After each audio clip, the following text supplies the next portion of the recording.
We hope these skits have been an entertaining reminder of the range of ethics rules governing the behavior of federal employees. The Departmental Ethics Office and the Bureau Ethics Counselors are here to help you think through the various ethical issues you face on a daily basis so that you do not risk violating the criminal statutes or the ethics regulations. The Departmental Ethics Office is honored to partner with DOI's Office of Inspector General in helping employees aspire to a high level of personal and professional integrity in pursuit of the department's missions. We are proud to welcome our Acting Inspector General, Mary Kendall. Good afternoon. I'm Mary Kendall, the department's Acting Inspector General.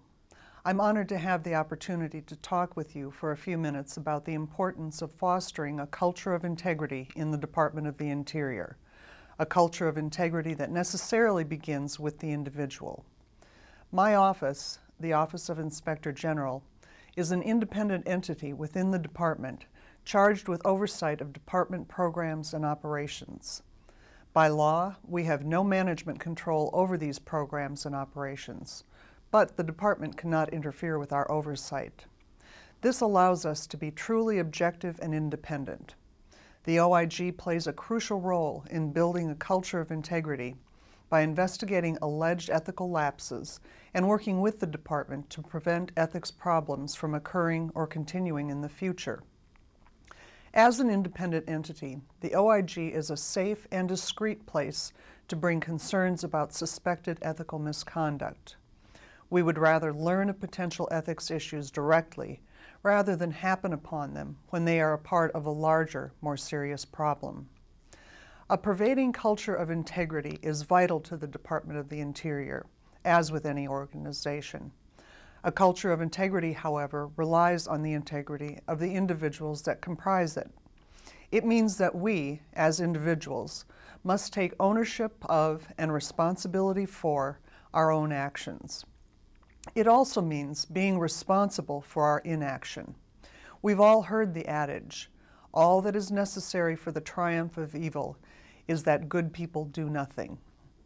Most of the ethics cases that the Office of Inspector General investigates are born out of three categories: a sense of entitlement, conflict of interest, and the belief that doing something good in one area cancels wrongdoing in another.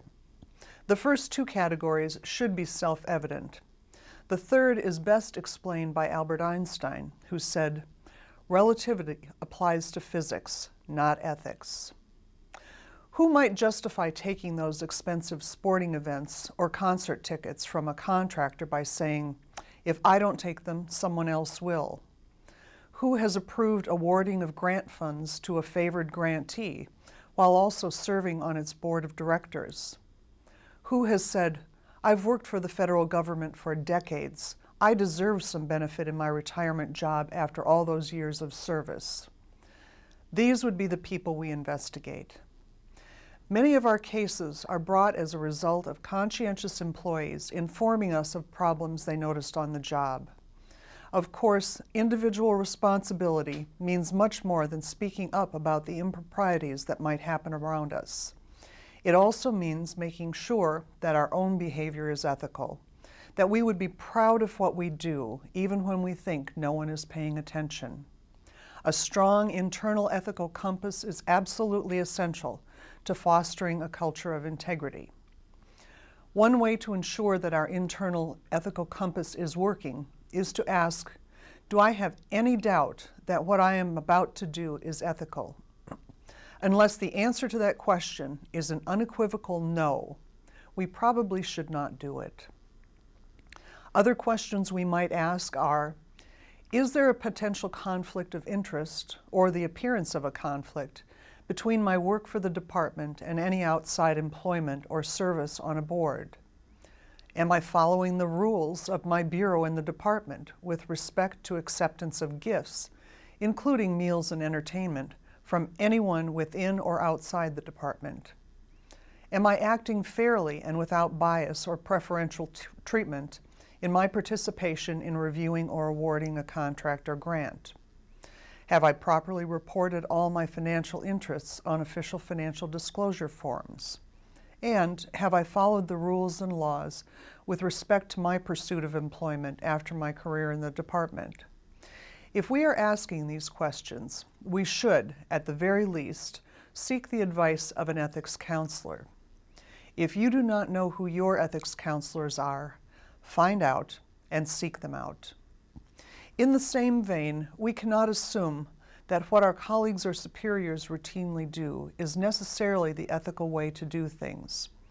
As we saw in the now well-known Minerals Management Service royalty in kind scandal from a few years ago, subordinate employees followed the unethical lead of managers who, themselves, felt a sense of entitlement, blind to conflicts of interest in their dealings with oil company representatives. No one seemed to ask, is this conduct proper, regardless of what the boss might be doing? Of course, this is not to set employees against their colleagues or supervisors. Rather, we should always keep in mind that we, not our supervisor, not our colleagues, and not the people who report to us, are always responsible for our own ethical conduct and personal integrity. I've heard it said that our ethical muscle grows stronger each time we choose right over wrong.